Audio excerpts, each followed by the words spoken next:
Good afternoon, everyone. Welcome to Random Review. Thanks for joining us today. My name is Deborah Goldenberg. Connie Georgiou and I coordinate Random Review for the Friends of the Library, which sponsors this event. And Connie is joining us for a minute to say hello. Hello. Hello, everybody. And our library host today is Mike Hansen, who will be keeping an eye on things and presenting the questions at the end. Mike, could you turn on your camera and make an appearance? Hello, everyone. Thanks, Mike. Okay, if you're having technical problems with GoToWebinar, you can type a question into the question box or the chat box on your control panel, and we'll try and help you out. If your issues can't be resolved, today's program is being recorded, and you'll receive a link to it in your follow-up letter, so you can still watch the review. It will also be available in an edited version in about a week on the library website. And we encourage you to submit questions for our reviewer at any time during the review using the question or chat box, and he'll answer as many as possible at the end. In your follow-up email, you'll also receive some other links, one of which may be used to access the Random Review page where you can register for future reviews, sign up for our mailing list to receive monthly Random Review information, and see a list of books related to today's topic. You'll also be able to connect to the Friends of the Library website, where you can support the Friends by buying a membership or making a donation. I'd like to give a shout out to our local sponsors, Grassroots Books and Music, Northwest Graphic Imaging, and the Corvallis Gazette-Times, and especially reporter Jim Day. And a big thank you to the Best Library, and especially librarians Mike Hansen and Bonnie Brzezowski, who host these webinars and have been instrumental in making the Random Review program possible this year. Next month's Random Review will be on March 10th, when Corinne Gobley will present an overview of the very popular author Louise Penny and her books. Now I'd like to invite Cheryl Mays, who was a longtime member of the Random Review Selection Committee and a random reviewer herself, to introduce today's speaker, and I'll say goodbye for now and see you at the end. Cheryl, are you out there? There she is.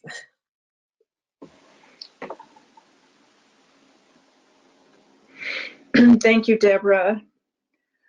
Hello, everyone. It's been almost 2 years since I asked Greg Kleiner to review Barry Lopez's book, Horizon, for Random Review. And then COVID happened.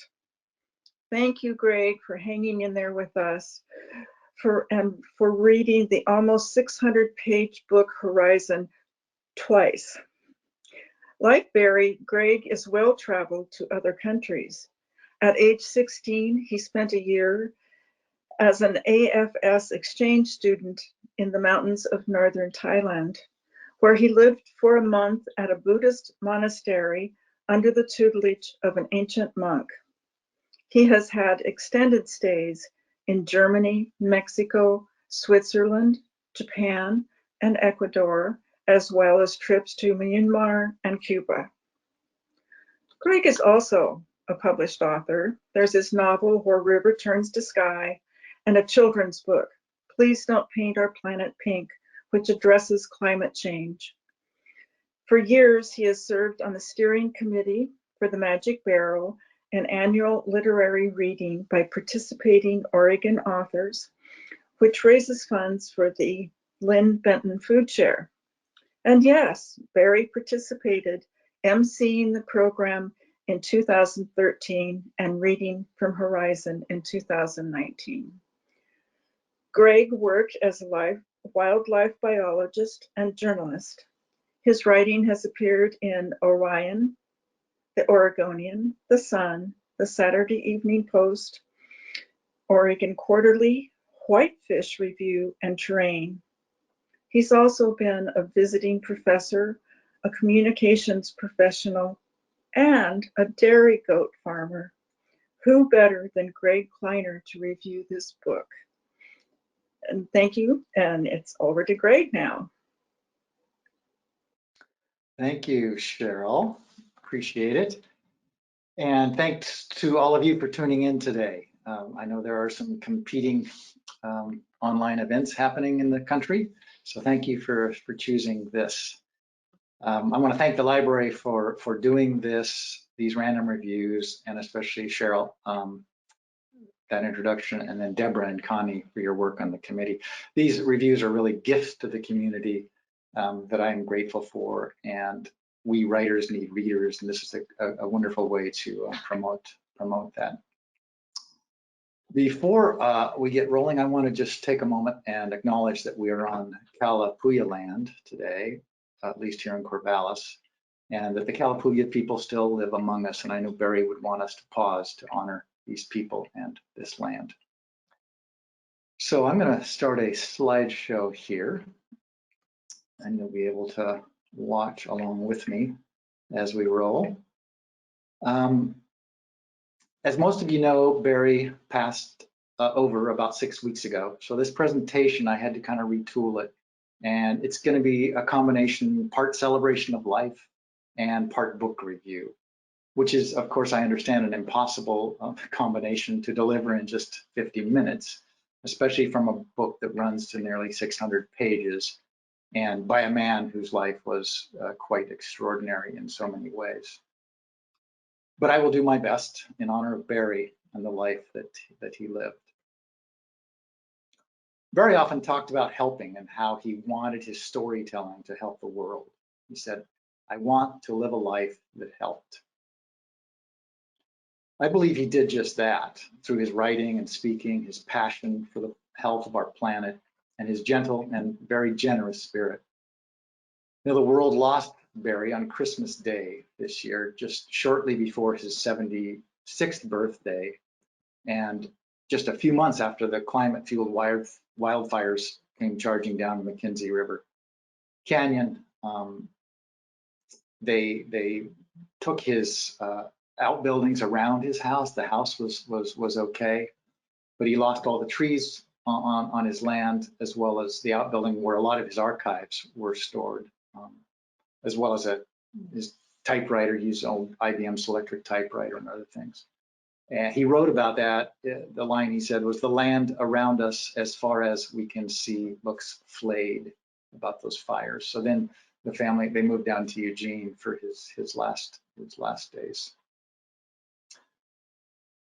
So I was in touch with Barry's wife, Deborah Gwartney, shown here, just a couple of weeks before Barry passed. It was on winter solstice. She actually posted on a note on Caringbridge, which buoyed my spirit. I was struggling, knowing he was nearing the end, and it helped me because I knew Barry's lifelong respect for elders and indigenous people and the human cultures now long gone. In that note, Deborah said, "Barry tells me that powerful figures are in the room most hours of the day, helping him imagine the journey ahead. Thank you for holding him on this longest night of the year." Now, if you've read Horizon or any of his other work, you will know how these, quote, powerful figures were probably very reassuring to Barry in his final hours, and that he imagined his own passing as a journey, which is so fitting for a man who spent much of his life traveling the world on a journey to make this a better place.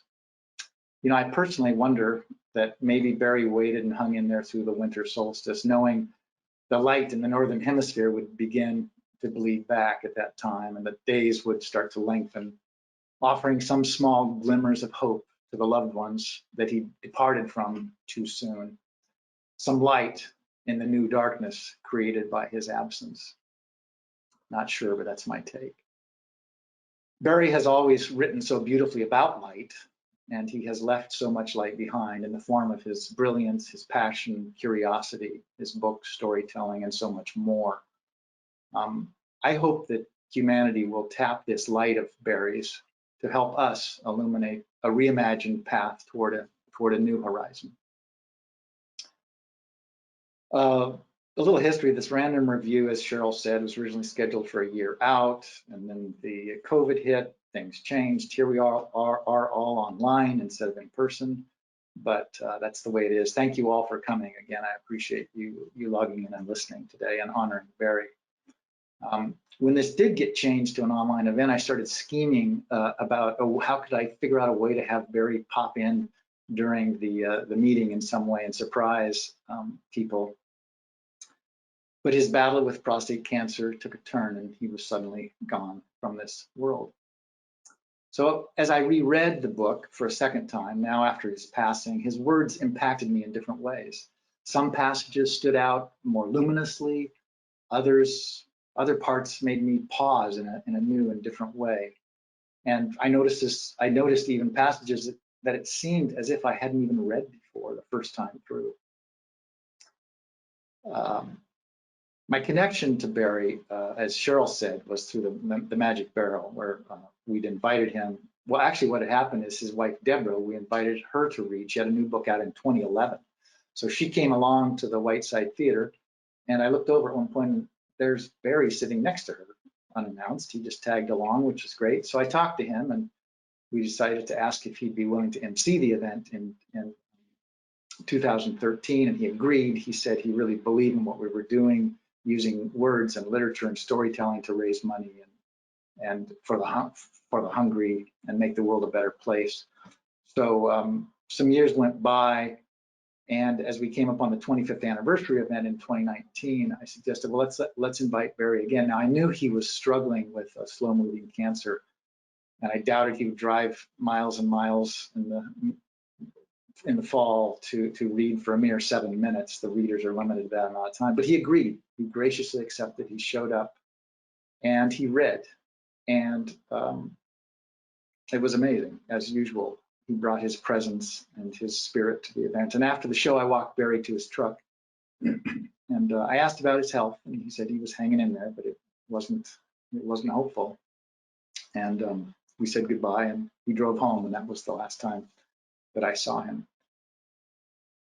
In some ways, I really do believe that it was Barry and Deborah whose presence at the Magic Barrel lifted it to a new level. The last time he read there, and about 18 months ago now, the event raised a record $25,000. So thanks to Barry. I'm going to talk a little now about Barry's life. And some of this is in the book, actually, in the introduction, because the book is part memoir, it's part autobiography, part travelogue, and just so much more. But he was born in Port Chester, New York on January 6, 1945, and he has one younger sibling. He had a brother named Dennis. When Dennis was born, the family moved out to California, Southern California, to Reseda. And this is Barry in the slide as a little boy, and that's his mother in the middle on the horse in the back in gray. Shortly after they arrived in California, Barry's father took off, abandoned the family, and went back to his wife in Florida, whom he had never actually divorced, apparently. And so Barry and his brother lived with a mom, and his mom got by teaching home economics at high schools and a junior college. She encouraged a love of nature and the outdoors in her boys with trips to the Mojave Desert, the Grand Canyon, and elsewhere. In 1955, she married a man named Adrian Bernard Lopez, a businessman, and he adopted both the boys, and that's where they got the Lopez surname. Barry attended Catholic school, grade school in California, and then when he was 11, the whole family moved back to New York, and they lived actually in Manhattan, where he attended the Loyola School, which is a Jesuit institution, where he was actually senior class president, graduating in 1962. He considered the priesthood. He actually spent a month in Kentucky at a monastery because he was inspired by Thomas Merton, but he ultimately decided against that and enrolled instead at Notre Dame. This picture, he's in his 20s here. He wanted to study aeronautical engineering because one of his mother's friends had been an engineer and he was interested in that, but he soon realized the liberal arts were more where he wanted to work. He was more comfortable there, so he earned a bachelor's degree in communications and a master's in teaching from Notre Dame. In '67, he married Sandra Landers. They didn't have any kids, and they were together for almost 30 years. They divorced in '98, and in 2007, he married Deborah Gortney, who has 4 daughters. And these are her daughters shown in this slide with Deborah and Barry in the middle. And Barry suddenly had this family. He suddenly had stepdaughters and step-grandchildren. And he notes in the note section of this book, he talks about how that really changed his life and impacted the way he traveled as well. His only brother, Dennis, took his own life in 2017. Lopez finally came to the University of Oregon intending to get another master's degree, this one an MFA in writing, but he ultimately left academia. And I think maybe he did that because academia tends to narrow one's focus as one gets more and more degrees. And Barry always worked with a very broad lens. I mean, crossing disciplines from science to art and everywhere else in between. You know, Barry was so much more than just a writer. He was part philosopher, naturalist, anthropologist, part psychologist, scientist, an artist. He did theater when he was young. He was interested in poetry and music, botany, astronomy, the list goes on. And he was a traveler. He was truly an explorer. And this was fueled by a burning curiosity. He wanted to figure out how things worked and how to make the world a better place. And most of all, he was a storyteller, of course. He wanted to inspire action and he wanted to help, as I said before. About his travel, even as a little boy, he had models of ships and airplanes, and he was interested in traveling. His mother gave him an atlas when he was 8 or 10, and he used tracing paper and he put lines on where he wanted to go in the world. And by the time he was in his early 20s, he'd visited all but a few of the US states and even been to Europe. During his lifetime, he visited more than 80 countries. But he wasn't a tourist. He didn't travel that way. He went with a purpose, with an intention, often seeking out indigenous people, exploring historic sites, meeting with local leaders. He filled notebooks with his meticulous documentation, and he turned those notes into books, including Horizon. During his travels, he always worked alongside, or often did, scientific field researchers, anthropologists, journalists, and writers, and others. And he went armed, as I said, he went armed with this sense of a fierce curiosity.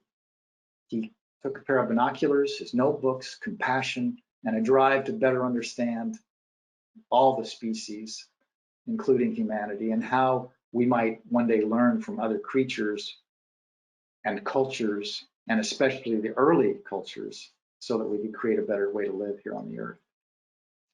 Barry wrote, I think close to 20 books during his lifetime. There were short story collections, novels, books of essays, books for children even, and even an animated video called The Dancing Bulrushes. He wrote a kid's book based on an essay of his called Apologia, which documents him driving most of the way across the country and stopping whenever there's a road-killed animal and taking the animal off the road and putting it inside and paying respect to that. And I think that essay is very moving, and it shows Barry's spirit and his connection to the natural world and his generosity and compassion. In 1978, he wrote Of Wolves and Men, which was a finalist for the National Book Award. And then in 1986, his book Arctic Dreams actually won the National Book Award, the same year that E.L. Doctorow, shown in this slide, won the fiction category for World's Fair.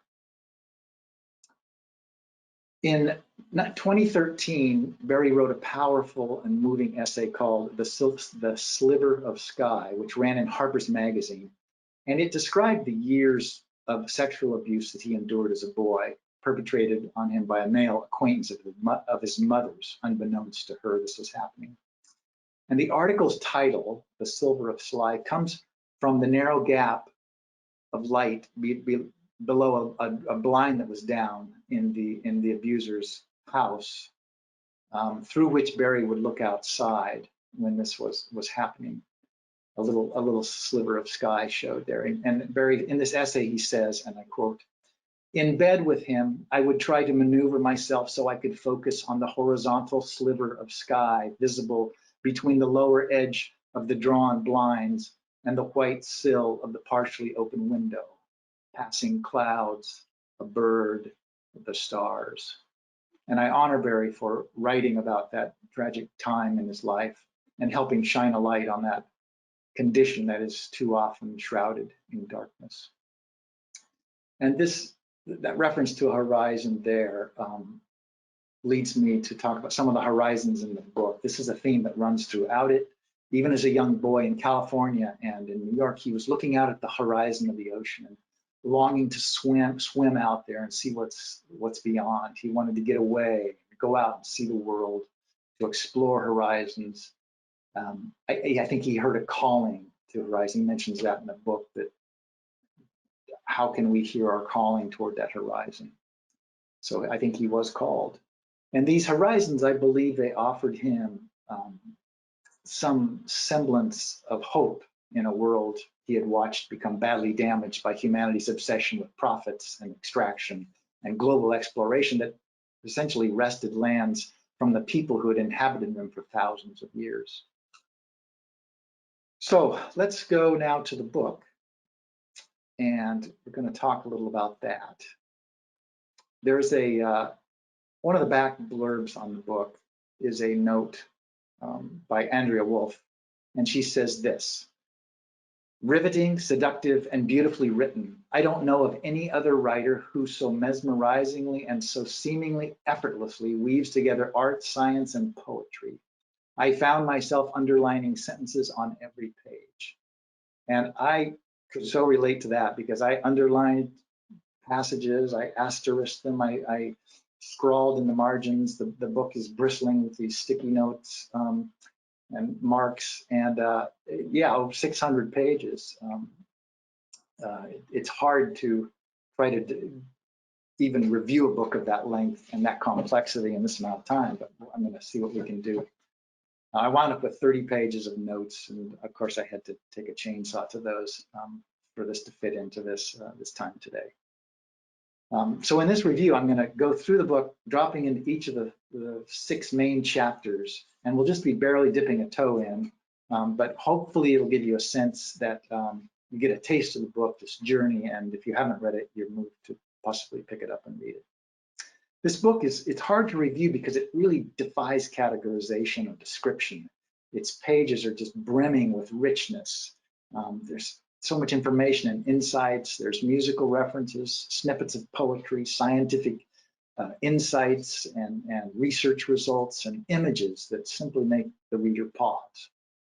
I didn't read a lot of book reviews preparing for this. I didn't want to. I did read the part of a book review that appeared in the Guardian newspaper by the British writer Robert Macfarlane, and I think it summarizes it quite well. He said this: Horizon is long, challenging, and symphonic.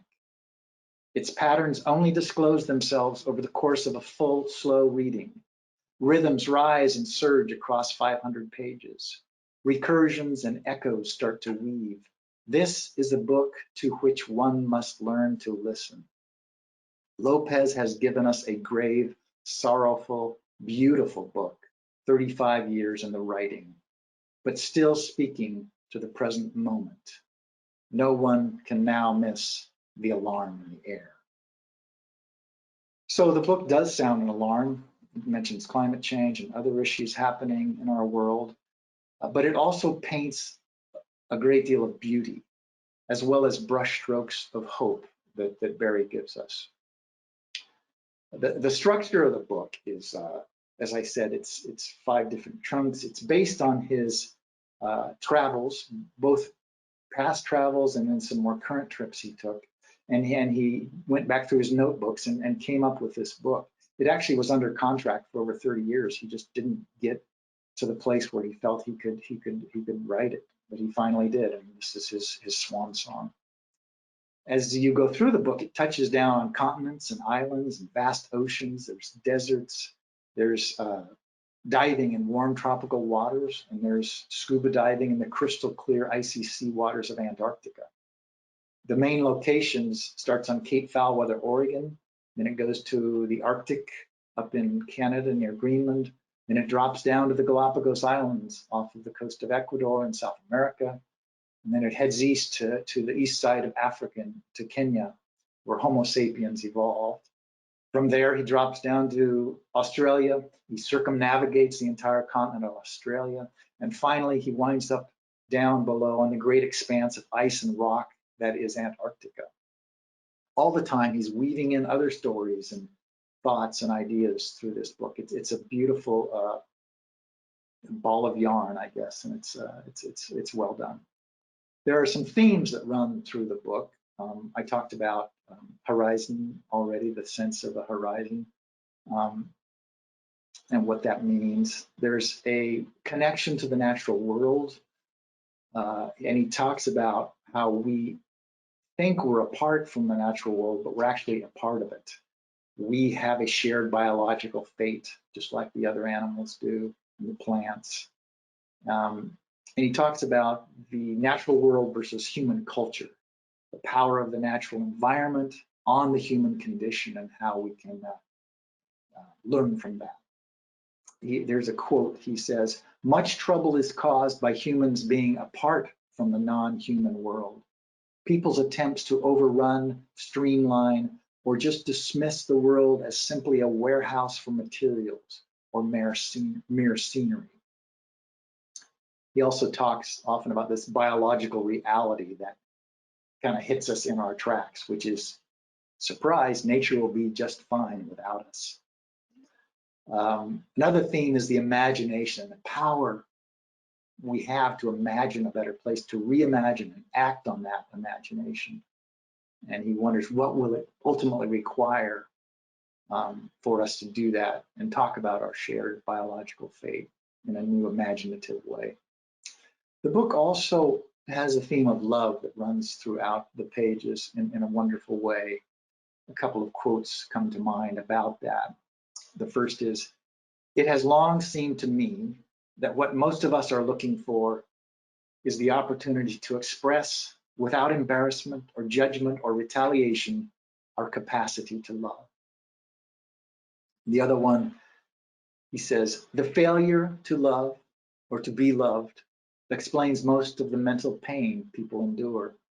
The failure to love explains the burden of human loneliness, which each person prays or hopes or works hard to be rid of." So that loneliness that is, I believe, more and more prevalent today, even though we think we're more connected digitally. I'm not sure that's doing much for the sense of loneliness. So Barry first, another theme is these human cultures, old and new. And he first had an experience in 1979. He was up in Alaska and he met some traditional people, a small group of Nunavut Eskimos in the Alaska, the Brooks Range up there. And he wonders, he's struck by, why doesn't he know more about these people? And he says, he's not talking about the material culture or their hunting techniques or how they survive in that harsh landscape, but about the way they understood the world. He says, why wasn't I taught this in school like he was taught about the Greek philosophers? Why were their ways considered less, he asks. And from this point on, he begins to wonder. He says, my anxiety about this gradually created a sense of urgency.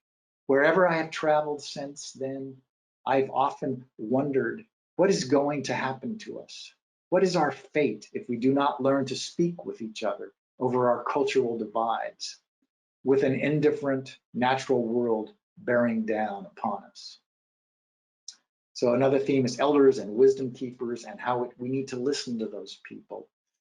That's critical. What if, he asked, what if they were invited to the table today in government halls and big decision-making places, and we truly listen to their wisdom?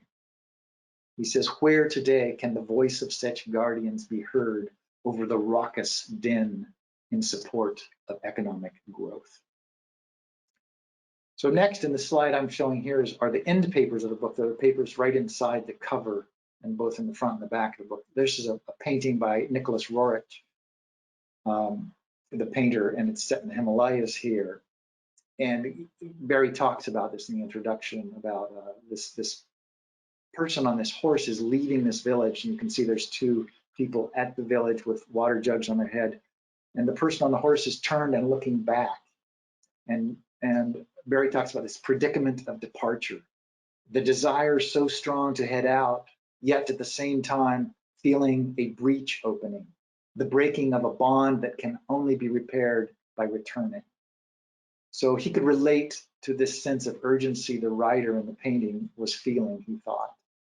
He said, the clocks are ticking, we must act. So in the introduction of the book, which is quite long, there's a short prologue that features Barry as a grandfather with his 9-year-old grandson. They're over in Pearl Harbor.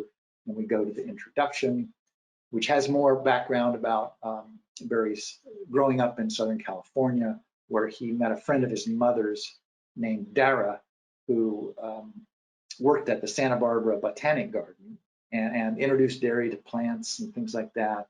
He would go along to the farmer's market. He told Barry about China, a country on the far side of the ocean, and Barry would stand at the Pacific and imagine China way out there. Another friend of his mother's had an avocado farm, and Barry would go there, and he started to dream of becoming a rancher to grow an avocado grower. Or maybe he would be a painter, he thought. He was moved by paintings. Back in New York, after they moved back there, he actually goes to summer camp with John Steinbeck's 2 sons. And there's a parent visitation day or something, and Steinbeck doesn't come, like most of the parents, to the camp. He comes in on his boat and anchors offshore, comes in and gets the boys in a dinghy and paddles them back out. And Barry sits on the shore looking out at the boat and the horizon in the Merrimack Harbor, or a harbor in New York somewhere. And he's filled with his desire simply to go away, he says, to find what the skyline has cordoned off. So why he wrote this book, there's many reasons, but I pulled a few out here on this slide. He wanted to, as he got older, he wanted to go back and look again at nearly everything that he'd seen. And he wondered, how far had I traveled between a boyhood of longing to go and having gone? What had I learned about human menace, human triumph, and human failure? Or about my own failings and fallibility? And then this third one was, it's kind of a something for readers to hang on to here or to inspire them. He says, my further desire was to create a narrative that would engage a reader intent on discovering a trajectory in his or her own life, a coherent and meaningful story at a time in our culture and biological history when it has become an attractive option to lose faith in the meaning of our lives. At a time when many see little more on the horizon than the suggestion of a dark future. In the introduction, Barry also talks about the talismans on his desk. He's got, from his travels, he's brought back various things: stones, some shells, pieces of rock. There's a bullet casing, a replica of a harpoon tip. There's a Spanish real coin, a silver coin. He says, in that particular item, connected him to his stepfather's lineage, which they were from Spain, and they made a fortune in the tobacco industry and in Cuba. And so he said that reminds him of the international indifference to catastrophic human suffering. So some of these things, they were touchstones for him to take him back to these places. He said they kept him connected to a disorderly world, and they would point him toward, he said, an overriding and fundamental issue, the importance of preserving the human capacity to love.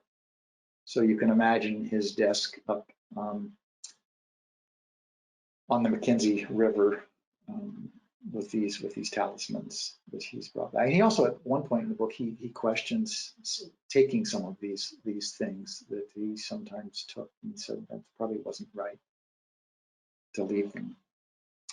Okay, so now we are going to jump into the 6 main chapters of the book. And keep in mind, we're just dipping a little toe into the water here because it is many, many pages, and we don't have a lot of time here, but you'll get a taste of each one. So we're going to start at Cape Foulweather, which is over on the Oregon coast, not far from here. It's actually between Depot Bay and Yaquina Head, which is near Newport, so just north of there. And he goes there in his pickup into a clear cut up on top of this cape, and he looks out over the ocean. he camps, he pitches a tent and camps there by his truck with the wide Pacific out in front of him. And part of the reason he's drawn to that place is that Captain James Cook, the famous explorer, made landfall here the first time in North America when he was looking for a Northwest Passage. And Barrie has always been drawn to these explorers, these people who have gone and looked at the world and come back. And I think had he been born a few generations earlier, he might have well been on one of these boats. But there's another explorer he talks about in this section, Reynold MacDonald, who was a mestizo man. So his mother was Chinook Indian, his father was Scottish. And not very well known in the world. If you go to Wikipedia, James Cook has this long, many pages. Reynold MacDonald is just short, but they were both explorers. MacDonald actually went to Japan and was one of the first people to teach English to the Japanese, but he also told them of what is coming, this culture that is overtaking these indigenous cultures in North America and the impacts of that. And he talks about James Cook's emphasis was always about economic gain, his exploration. Ultimately, that's what was fueling it, right? He was funded. In fact, the Northwest Passage, he was looking for a commercially viable Northwest Passage. Again, all the way back then, it was all about extraction, taking, gaining. And so he thinks of MacDonald, who actually looked different, and race is another theme that goes through the book, including colonialism and that sort of thing. And he said he often, in thinking about Ronald MacDonald, he thinks about the many exemplary people I've met all over the world who, for no reason other than race, religious conviction, lack of formal education, or nationality, are not likely to be invited to the table to discuss the fate of humanity. So he compares and contrasts those two men and the different impact. Obviously, Cook was from England and a white European. After Cook he did 3 around the world voyages, the planet was almost completely explored and mapped. And Barrie talks about what happens when we get to the point where everything's mapped, and are we going to keep searching? Well, obviously we are, right? Because Elon Musk and others are looking out towards space and spending gazillions on exploring out there. So, but Barrie wonders, what if we just stop and kind of look at what we have and let's take care of this? In this chapter, he talks about horizons again, and because he's camped up there and he can see this vast Pacific out in front of him. And he takes heart in this open, empty expanse of nothingness, really. He says it's a space free of objects, and the sense of time's passage changes when he looks at this. It provides a new perspective that makes human failure, he says, seem less enduring, less threatening for him. He says, taking in this view, I always sense that more room for us to maneuver exists, that what halts us is simply a failure of imagination. So in my mind, going to Cape Foulwater refueled, it tanked him up, it refilled him so he could carry on. And he went there many times, 9, 10, 11 times. He talks briefly about wealth in this chapter, both again, the drive of the early explorers who were looking for wealth, but this was gold and silver and resources. It wasn't the other kind of wealth, which is how other human beings deal with things. How did they survive? That was like out of the way. We're after the material resources. You indigenous people, stand aside. You have nothing to do with wealth. And yet there was all this wealth. It may not have sparkled, but it was there. At one point in this chapter, some elk, 5 massive Roosevelt elk, walk through right by his tent. It's the middle of the night, and he hears them. And he goes outside and watches them pass by on the stars above. And he's just moved by the fact these creatures are wild and they're navigating in the dark. And he's just inspired by that. So from Cape Foulwater, now we're going to zip off northeast, way up to the Arctic in Canada, to a place called Skraeling Island. It's a very small island. Barrie is 42 years old at the time. He's not been back to the Arctic in 6 years. This island is about 650 miles from the North Pole. To the east, if you look, there's the west coast of Greenland in the distance, not too far away. but it's 1,500 miles from southwest Alaska. And there's evidence of people who lived on this island. And you can see in this slide, that's actually a place where their house was their dwelling, where they lived. The Dorset people, 4,000 years ago, perhaps, up through the Tulu people about 800 years ago. He says at one point, here, the Arctic he's referring to, here is where I come to revive, to wash out my clothes. Barry loved putting himself in challenging situations, especially weather-wise. But he's there, and it's actually I think the summertime when this opens. He talks about this stone. He's there with a group of archaeologists who are sifting through some of the artifacts in these home places, these village locations. And he talks about, all these artifacts, the stones and the bones, but he says what's missing, what we don't have any access to, is how the people cooperated, right?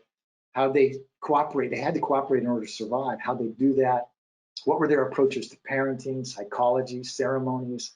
And he tries to imagine the children, the sound of laughter. But that's all gone. We don't have a connection to that. We can't mine that. We can sift for the stones and rock shards and things like that, but the rest is gone. He talks too here about light and darkness and the goodness of darkness, because these people dwelled for many months in solid darkness. And he wonders, how did they do this? He says, what did humans do when darkness banished the light and you were left with only your imagination? Your ball of saturated moss burning on the surface of a pool of seal oil in a stone lamp. Your caches of meat buried in the darkness. So there's lots more in this chapter, but I'm going to end on one other piece that he used this as a way to inspire him to keep going. And what he sees is a goshawk, a bird, a hawk. And he notices, he's got his binoculars, and he notices that its one eye has been torn out. The bird's missing an eye, and there's blood on its feathers. And he knows that it needs perception to hunt, the three-dimensional perception of with one eye gone, everything's two-dimensional. So he wonders how it keeps going. And he's fascinated. And he wonders how many other birds are out there carrying on like this. And it inspires him in this moment. He says, often when I want to give up, I think of that bird.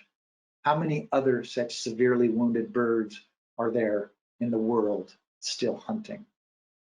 So that inspires me, and I hope all of you to carry on. We need to keep doing this work that Barry did and that we all do. Like that hawk. And you see animals. I saw a deer once walk by, and its back, or one of its legs, was completely broken. It was just dragging it, but it was carrying on.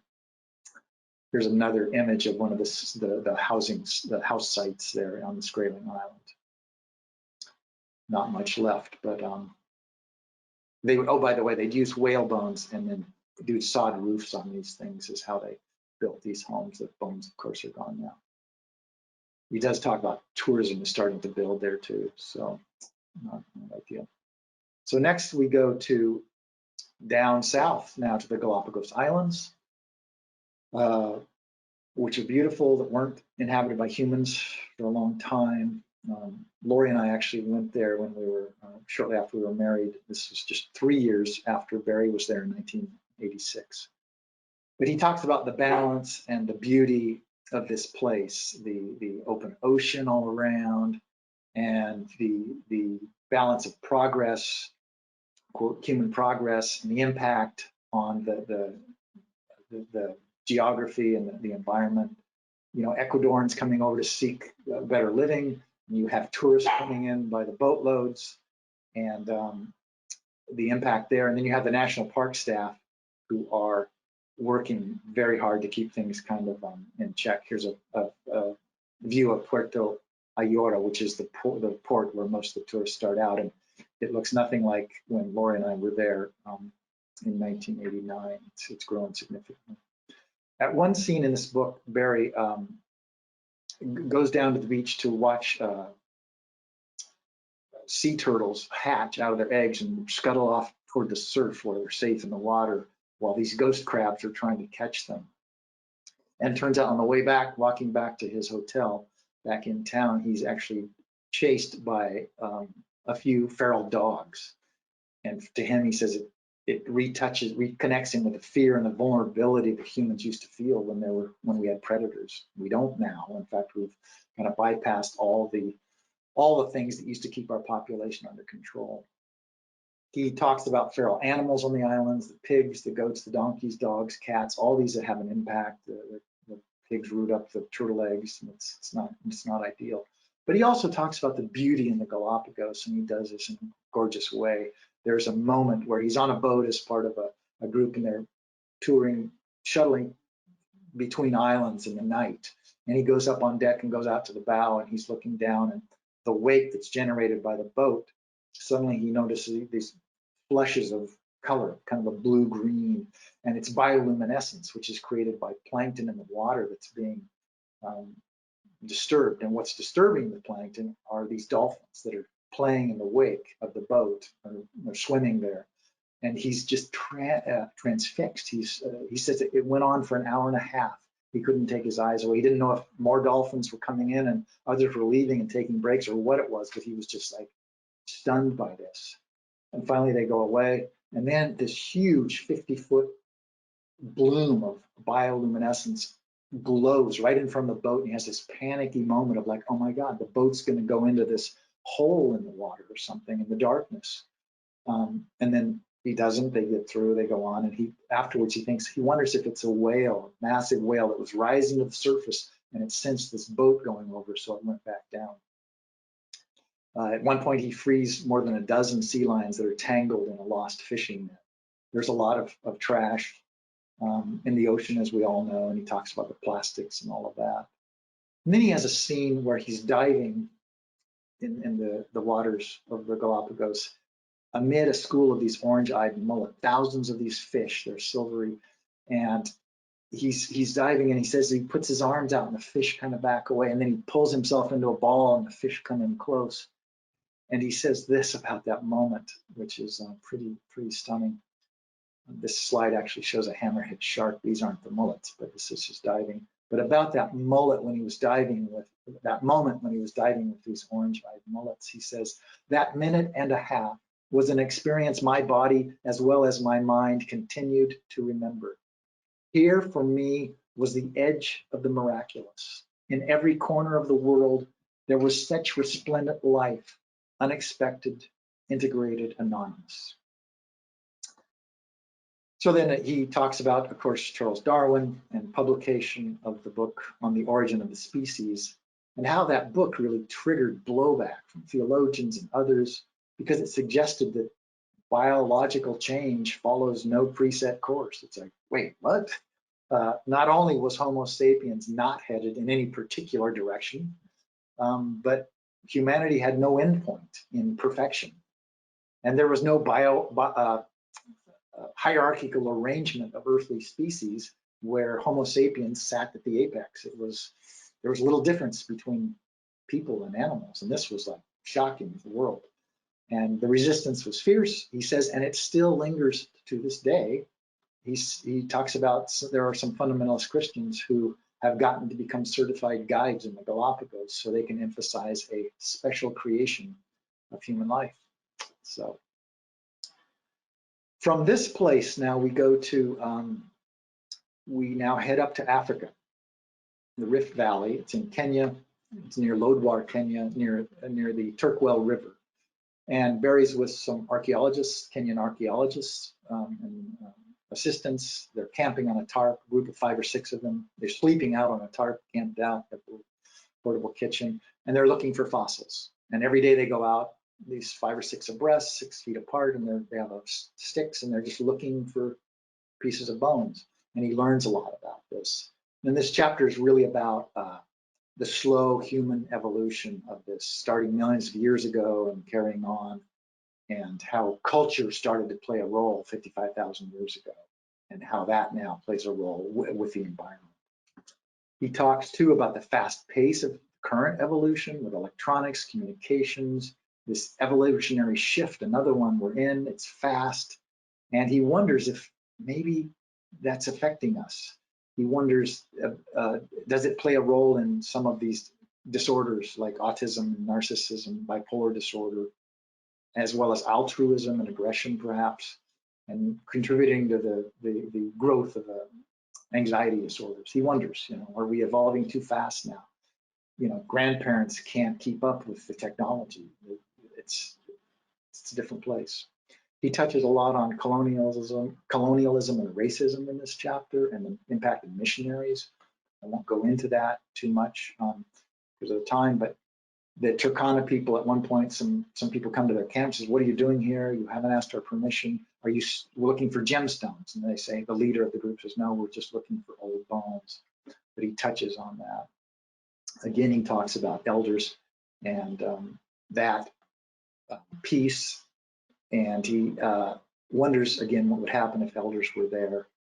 And he says, some anthropologists believe that the presence of elders is as important as any technology advancement or material advantage in ensuring that human life continues.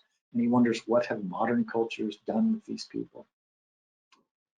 So from Africa now we go down to Australia, and he circumnavigates Australia, the entire continent, starting at Port Arthur down in Tasmania there where the red dot is, where there's a historic, this building here is the remnants of this, was a penal colony where the British would send their ne'er-do-wells that they'd been storing in the hulls of ships, old ships in harbors in England. They ran out of room, so they started shipping them to Australia. There was great abuse at these penal colonies. There was more than 30 of these places down there. And boys would sometimes, if they could get out, they would then run toward this 100-foot cliff into the sea and hold hands and jump to their deaths because it was to get away from the abuse, including sexual abuse. So we talked about the cruelty humanity can inflict on one another. There's a mass shooting there shortly in the coffee shop shortly after he was there. In fact, he saw the car of the shooter while he was there, and he talks about mass shootings in general and the craziness of that. Then we go down to southwest Australia. There's a place called Lake Chiltern, where these thrombolites, these little growths, mineral growths, one of the earliest forms of life on the planet, grow there on the beach. They're linked to the vast iron deposits in Australia. He then travels farther north up the coast, the west coast, to the Burrup Peninsula, and a region once the geographic center of the greatest array of Aboriginal rock art ever created. And at one point, they decided to build a nitrate plant, and the rock art, they're going to just blast it down, and the Aboriginal people beg for them to at least pile it up and put a fence around it. And so they do that, and so now it's a pile, it's rock art, almost a graveyard. It's very sad. He carries on north, and he comes to the iron ore part of where they're extracting iron ore by the huge amounts. And the trains are 4 miles long. It's just a massive site. This Port Hedland, the lower image there, is the largest export site of iron ore. It's all headed to China for the most part for things that we use here in our culture. Anyway, I want to read a short section where he's standing by this train as it's going by. And he says, on our right at that moment, an iron ore train is passing.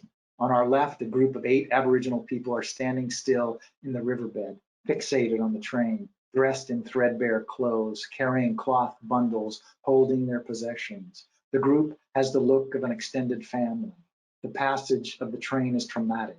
Its very presence signifies their loss of ownership and denial of access to their ancestors' lands. This is an old story in Australia and the Americas, on the Tibetan Plateau and elsewhere. But now before them in these cars is the very country itself being shipped off somewhere else. For Christian, Muslim, or Jew, it would be as if Jerusalem and the ground it stood on had been put through a rock crusher, and the gravel of the tombs, the temples, the churches, and the prayer wall had been hauled away by NASA to build dormitories on the moon. I think that really gives you a sense of the feeling of the Aboriginal people and what's been literally being taken from them. The chapter ends in Botany Bay, which is where Darwin obviously landed on the east coast of Australia. That's an aerial view where it's all been developed now with the city. So from here now we slide down under to Antarctica. We're almost there. And this was a place that Barry went very often. He says, if there was a siren landscape for me in my 40s and 50s, it was Antarctica. The chapter opens, he's camped out with some scientists who are looking for meteorites in the ice. He talks about the wide open expanses of Antarctica, the little bit of human impact, very little. There was no indigenous history, no human history there on that continent, other than the McMurdo research station now. And he talks about how that's starting to have some impacts, trash and other things. And he again talks about explorers, Robert Scott, Roald Amundsen, and Ernest Shackleton, some of these explorers that went to the pole and survived, some of them didn't. He talks about how Antarctica is a polar desert, and that he's in a tent here. It shows some of the places he camped out, and he talks about the winds and stuff, that slide. But he talks about it's a polar desert, that there's very little rain, or no rain, very little precipitation there. In fact, a lot of ice. This is the Onyx River, the longest river in Antarctica. The canyon there is just scoured free of all ice and snow. And he says, it hasn't rained, this is the Wright Valley. It hasn't rained in the Wright Valley for 2 million years. And what little snow falls here is immediately shattered and sublimated by the world. He talks about there's just so little life in this place, in the interior. Now you get to the edges and there's stunning amounts of life and gorgeous. And he talks about underwater diving and the beauty there of the seals. And then a group of them go to climb up and look down on this penguin colony, and they listen and they're watching and they're just moved to silence. And for an entire hour, they watch these birds and they can hear them.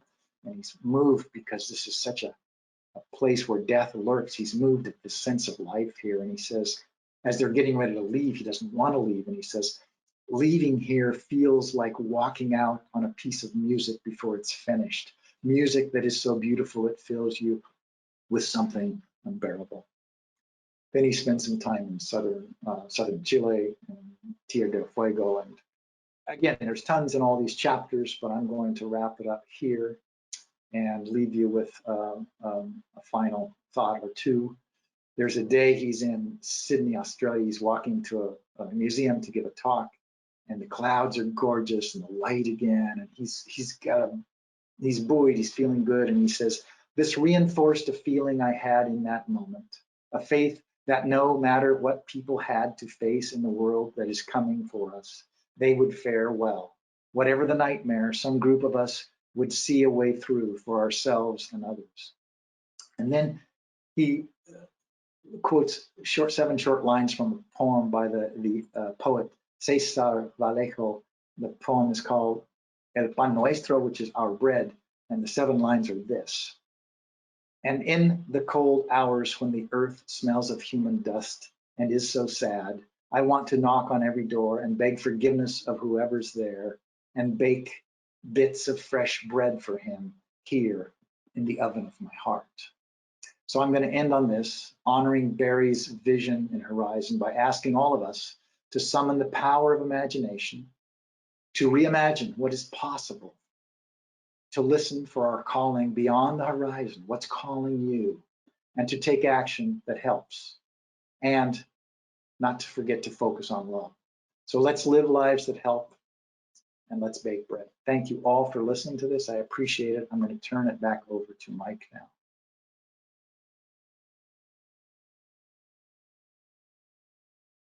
It's great. Thank you, Greg. Appreciate that.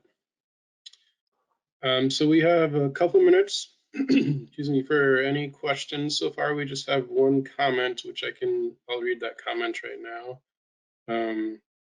It reads, as an unabashed non-traveler, I'm forever grateful for the adventurous and curious travelers and writers that so eloquently share their observations and make the connections that tie us all together. Rest in peace, Barry Lopez. Thanks for that comment. Yeah. You know, as Cheryl said at the beginning, I spent a year in Thailand when I was 16 as an exchange student, and that year changed my life completely because it exposed me to different people, different ways of living. And what it distilled in me was everybody just wants to love and be loved. You know, these people had very little, many of them, barely enough to eat, just the clothes one change of clothes maybe. And so I do think traveling instills that, especially if you travel and get to know the local people. So that was a nice comment. I appreciate that. And I really appreciate everyone showing up today. And again, the library for having these events. And we did have one more question come in. So I'll read that really quickly. Thank you, Greg, for a thorough and personal review of this amazing book. I listened to it on audiobooks. Are these slides you were showing from the book? If so, are there more photos in the book? And in your review, I like how you brought up themes that you found. Thank you for that. No, these pictures are ones I just found out there. There are some maps in the book. There are no photographs, but I found myself, and actually I did listen to the audiobook myself as well as reading.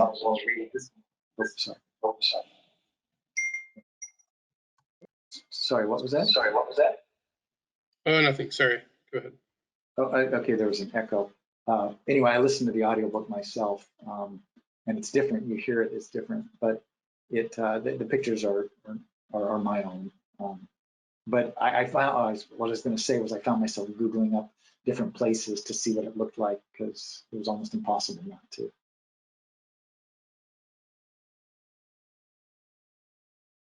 And thank you. Maybe time for just this one last question. The question is, did Barry ever mention the word capitalism or the impact of capitalism specifically? You know, that's a good question.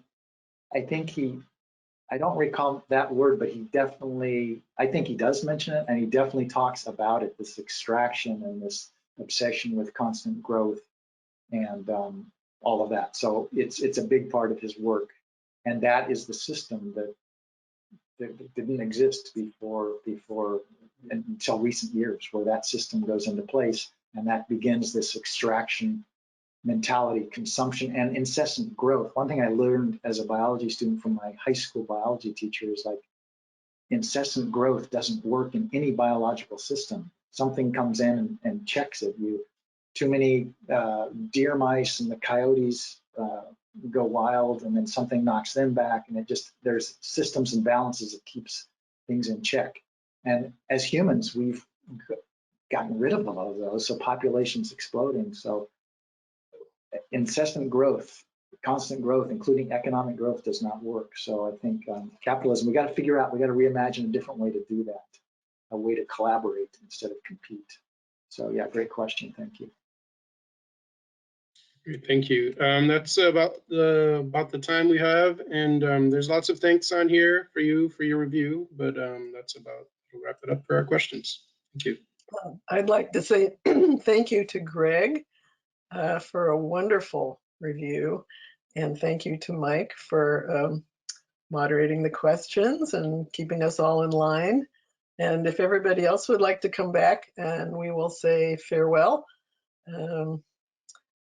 for this time. And I'd like to thank our audience for joining us, and I hope you will come again and hear another random review. So we're all going to say goodbye, and the broadcast will end. So thanks, everybody. bye, everybody. Bye. Thank you for listening.